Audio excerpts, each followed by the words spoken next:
Finally ঈদের ২০ দিন পরে আপনাদের জন্য আমার ঈদের ব্লগ নিয়ে চলে আসলাম। এবার চলেন ব্লগটা শেয়ার করি। আসসালামু আলাইকুম এভরিওয়ান, কী অবস্থা সবার? আশা করছি সবাই ভালো আছো, আমিও ভালো আছি।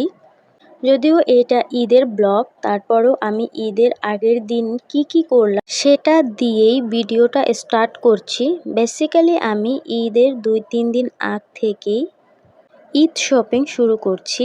এর আগ পর্যন্ত আমি অনেক বেশি ব্যস্ত ছিলাম, তাই আমার শপিং করা হয়নি। এটাও চিন্তা করছিলাম এবার শপিং করব না, তাও হচ্ছে হাজবেন্ড জোর করে নিয়ে গিয়েছিল শপিং করাতে। তো ঈদের একদিন আগে ড্রেস কিনে পরে ড্রেসের সাথে ম্যাচিং যা যা দরকার ছিল সেগুলো কেনার জন্য বের হয়েছিলাম। এবং আমার মেইন যে কাজটা ছিল সেটা হচ্ছে হাজব্যান্ডের জন্য পাঞ্জাবি কেনা।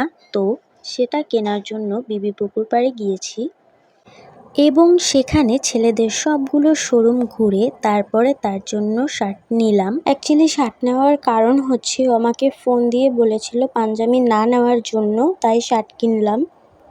তারপরে শপিং শেষ করে বাসায় আসতে প্রায় রাত 2টা বেজে গিয়েছে।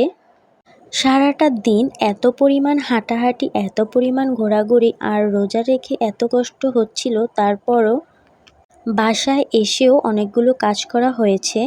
তারপরে হচ্ছে নিজের হাতে একটু মেহেদি পরলাম। এর আগে যখন বাবার বাড়ি ছিলাম তখন হচ্ছে ঈদের টাইমে মেহেদি দেওয়ার সময় পেতাম না, কারণ চাঁদ রাতে মামাতো খালাতো বোনরা এসে বসে থাকতো মেহেদি দেওয়ার জন্য, ওদেরকে দিয়ে রাত পার হয়ে যেত।